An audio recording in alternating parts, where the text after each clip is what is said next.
Hello guys, మనకి నిన్న SRH versus KKR match complete అయింది కదా. ఈ మ్యాచ్లో చూసుకుంటే క్లాసన్ కోత కోసాడని చెప్పాలి. అయితే మరి నిన్న మ్యాచ్లో చూసుకుంటే మొత్తం 39 బాల్స్లో 105 రన్స్ కొట్టాడు. దీంట్లో మరి 9 సిక్స్లు ఉండి అలాగే 7 4లు కూడా ఉన్నాయి కదా.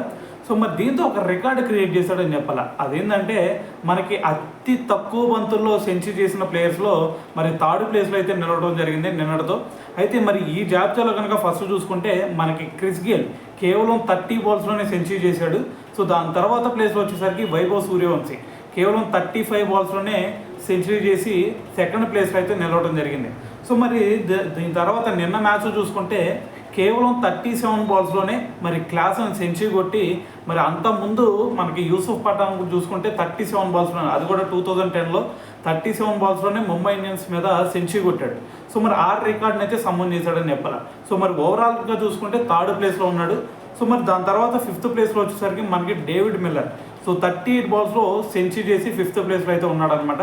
సో మరి ఓవరాల్గా మనకి టాప్ 5 బ్యాట్స్మెన్ చూసుకుంటే మరి ఫస్ట్ ప్లేస్లో Chris Gayle, Vaibhav Suryavanshi, Yusuf Pathan, Klaasen, దాని తర్వాత డేవిడ్ మిల్లర్ అయితే ఉన్నారనమాట. సో ఏదైనా సరే మరి నిన్న క్లాసన్ ఆడిన ఇన్నింగ్స్ గురించి మరి మీరేమనుకుంటున్నారనేది కింద కామెంట్ చేయండి.